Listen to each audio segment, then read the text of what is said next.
Hello, and welcome to the Reselling Report for today, Thursday, June 11th, 2020. I'm your host, Ann Eckhart, and every weekday morning I upload the Reselling Report here to YouTube to update you on the day's retail and e-commerce news, including the latest from eBay, Amazon, Etsy, and Poshmark. If you haven't done so already, I hope you'll subscribe. And now let's get on with today's show. Well, welcome to Tuesday, everyone. One day closer to the weekend as things in the country continue to open up, of course, depending on where you are, due to the coronavirus, which is still out there, people. Let us not forget. But our governor here in Iowa just announced that she is lifting all restrictions on capacity. So we've been at 50% capacity limitations for everything. She's lifting those, but restaurants, bars, and theaters still need to maintain 6 feet of distance between parties or people. I guess you go out with your own group. You can stay together, but other people 6 feet apart. But it seems like all of the restrictions are being lifted. No talk about masks, which I still think is the most important thing. Wear a mask, try to stay away from people. But yeah, that is going to open up a lot here. Swimming pools, water parks, and such. They still need to abide by the CDC guidelines, but yet at the same time, if there's no capacity restrictions and they're not saying that you should wear a mask, I don't know what the restrictions are. So I notice around here, people are getting very lax with the masks. I'm going to be wearing mine and I'm going to be staying home as much as I can. I still obviously need to go out and I would like to go out a little bit more. I'd like to start sourcing again for eBay if I feel like it's safe, but it's really, really tough. And I know a lot of you are in the same boat. You either have chronic health issues yourself, maybe you're living with somebody who does. So it's still a really scary time. And again, people who don't have underlying health issues and who are young can still get the virus and get very, very sick from it. So it is very stressful to go out. I still feel really nervous, but we shall see how things play out in the weeks to come, as it does take the virus a while, an incubation period before someone contracts it to the point where if they're going to get sick, can take up to 2 weeks. So scary. I do want to mention something I talked about yesterday on the show, which was the bonus eBay shipping supply coupon that stores are getting. I had a message from Misty over at Thrifter, Junker, Vintage Hunter, and somebody left a comment on yesterday's video about it. So thank you for letting me know. So there are 3 different codes based on the store you have. If you have a basic store, it's thanks to you. A premium store, thanks a lot. And an anchor store, thanks a ton. So those are apparently the 3 codes. They'll be linked in the show notes below the video if you want to go over and utilize those. I ordered my supplies. I bought tissue paper and large poly bags. So for plush and things, I was out of the biggest size. So I got those. And note that we will be getting a new coupon in July. So thank you, eBay. Always great for a little bonus. And hopefully you guys can use the codes if you haven't gotten the email, because a lot of people aren't getting the email. They sent an email. I didn't get the email. Anyway, if you didn't get the email, hopefully one of these codes works for you based on your store subscription. So in addition to the eBay bonus shipping coupon email that not everybody got, apparently some sellers are also getting a survey from eBay. Now, I haven't gotten that yet either, but we'll see. There's a post on the e-commerce Bytes blog that's titled eBay Probes Sellers in Lengthy Survey. So according to this post, eBay is conducting an in-depth survey to help it better understand sellers, and it's taking well over 20 minutes for sellers to complete the survey. A seller who wrote about the survey on the eBay board said, "From the early questions seemed to be a good nod to eBay's part to the fact that there are now other platforms out there that some of us are turning to and finding appealing. Good for eBay for wanting to learn more about their sellers, their motivations, and their disappointments." However, the seller said 20 minutes into the supposed 20-minute survey, they were only 33% complete, so they abandoned it. The questions were far too detailed in terms of repeated requests to break down 2019 sales by category and other outlets. eBay Vice President of Seller Operations and Engagement, Marnie Levine, said she's heard from many sellers about the survey, including including being told that it takes much longer than 20 minutes they had been told it would take to complete. She called the 20-minute estimate a mistake on eBay's part and apologized. It will take 30 minutes, or for those who are very passionate, even longer, Levine said, who said she was grateful to sellers for providing detailed answers to every question. The intent is to really understand our sellers better, not just on eBay, but in totality. Understanding sellers' businesses and needs in totality will help make eBay a better platform for you, adding it's all about helping our sellers. So interesting. I haven't gotten this survey, but let me know if you had. I do find it interesting that a big part of the survey seems to be they want to know if you're selling on other platforms. So if you like selling on other platforms, why maybe you are not happy with eBay. But yeah, let me know if you have gotten this survey. According to a post on supplychaindive.com, cross-border postal rates going up July 1st for many shippers. Cross-border shipping rates will increase for many U.S. shippers on July 1st as countries begin to self-declare postal rates based on the deal reached by the Universal Postal Union in September. Consolidators, postage sellers, and other cross-border service providers, including DHL, FedEx, Pitney Bowes, Stamps.com, UPS, and others, received new contracts from USPS in late May, but many have yet to alert shippers of the change. Without explicit communication from service providers, shippers may be confused as to when and whether their rates will go up. And a quote from the executive director of the International Mailers Advisory Group. I bet that's a fun group. I bet they like convention in Vegas once a year and just party it up. Woo, International Mailers Advisory Group. Okay. Anyway, they said anyone who is a bulk shipper, your rates are going up. The cross-border postage rates represent the combination of three services: the domestic service by the postal carriers in the country of origin, the foreign postal service that takes over the parcel or mail after it crosses the border into the destination country, and handling cost of the service providers. The increased shippers will see what they will see is highly variable. The USPS inbound rate from China will increase 100% or more. Shipping costs from the US to Canada is going up around 50% or more for light items due to the way Canada structured its rate. The main concern that led the U.S. to threaten withdrawal from the UPU in October was classification of China and other developing nations, making it cheaper to ship a parcel weighing under 4.4 pounds from a retailer in China than to ship the same item domestically in many cases. It does appear that the way the U.S. has structured its rates will take care of the market distortion. We seem to have set the rate in spirit of how the resolution was passed, and 70% of domestic rate cap on this initial set of self-declared rates. So this article does go on further. It will be linked in the show notes below. I can't find if this is going to have any effect on those of us who ship through eBay and Etsy International. Now with eBay, if you're in global shipping, eBay kind of takes care of that. Now, considering I would assume eBay is doing bulk shipping after the items get to their warehouse in Kentucky via global shipping, that it might. But we shall see. So we'll keep an eye on this story and see if the reselling sites themselves come out with any information about how this might affect those of us who are resellers and ship international. Now, it does say that it's bulk shipments, so I will keep an eye on it and let you know if I hear anything more. But in the meantime, just keep doing what you're doing.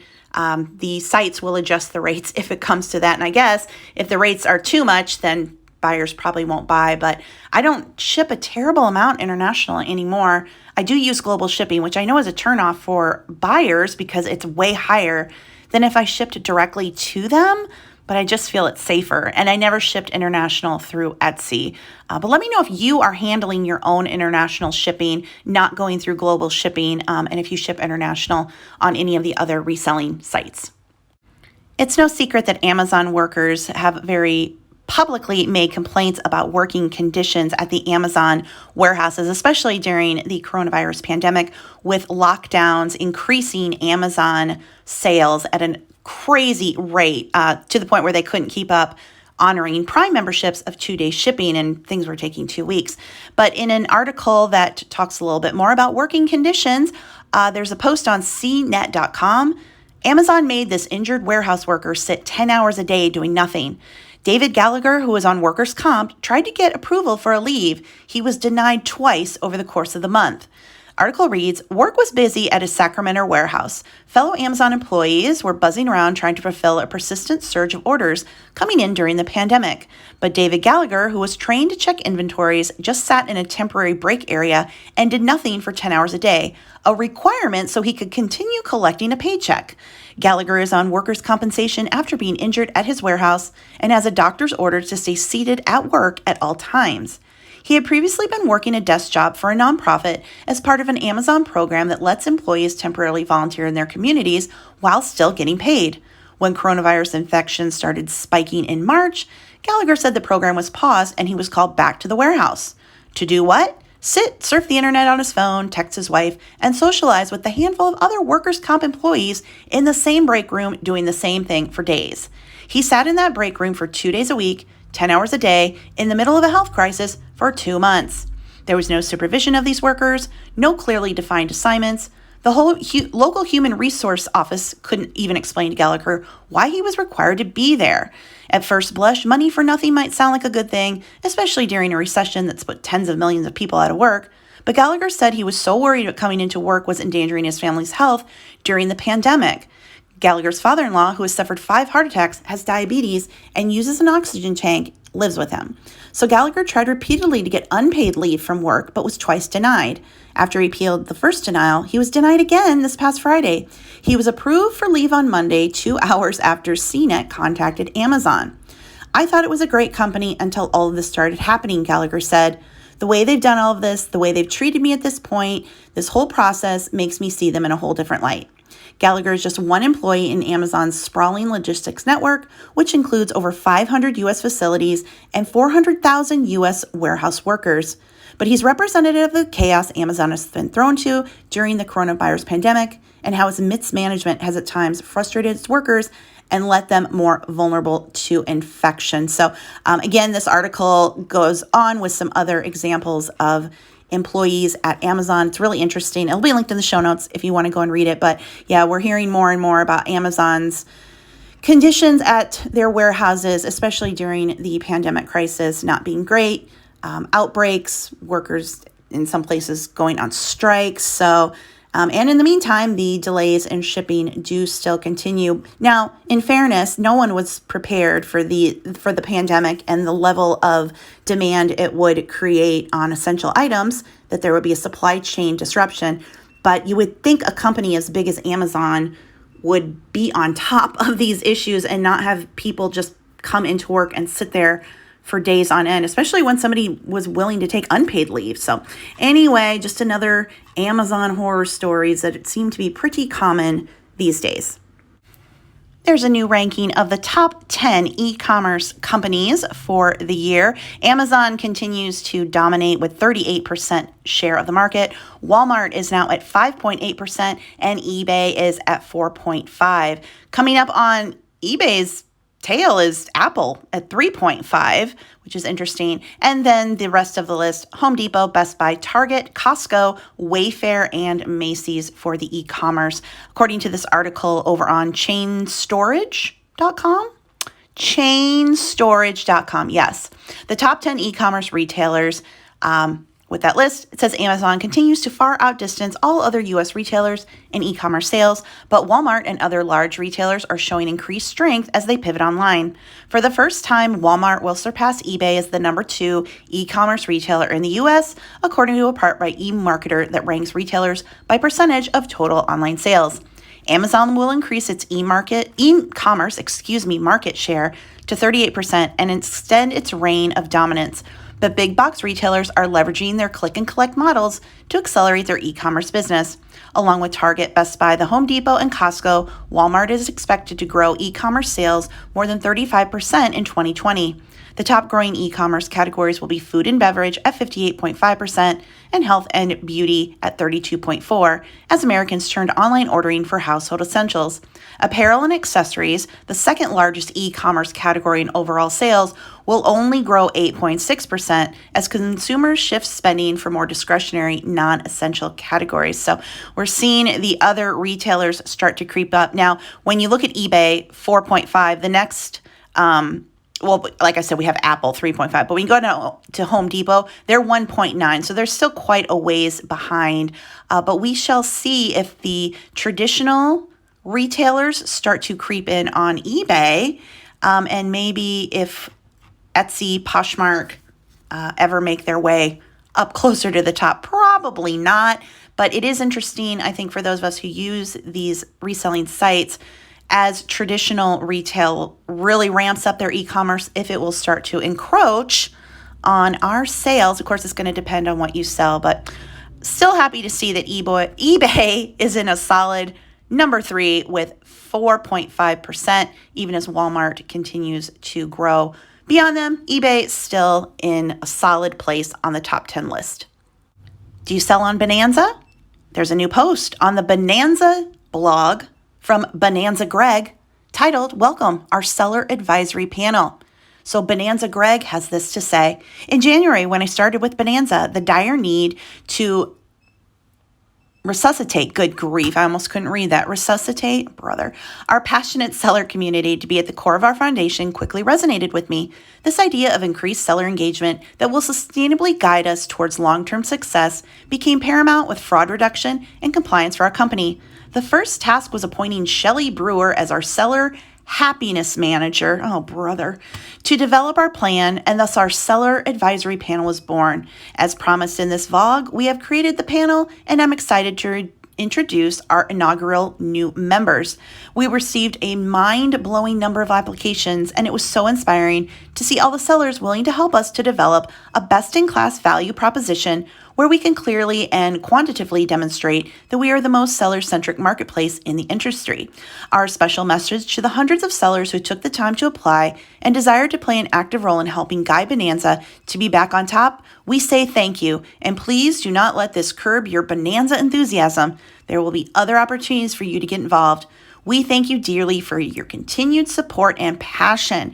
So it goes on to introduce the selling panel and the shops that they are affiliated with.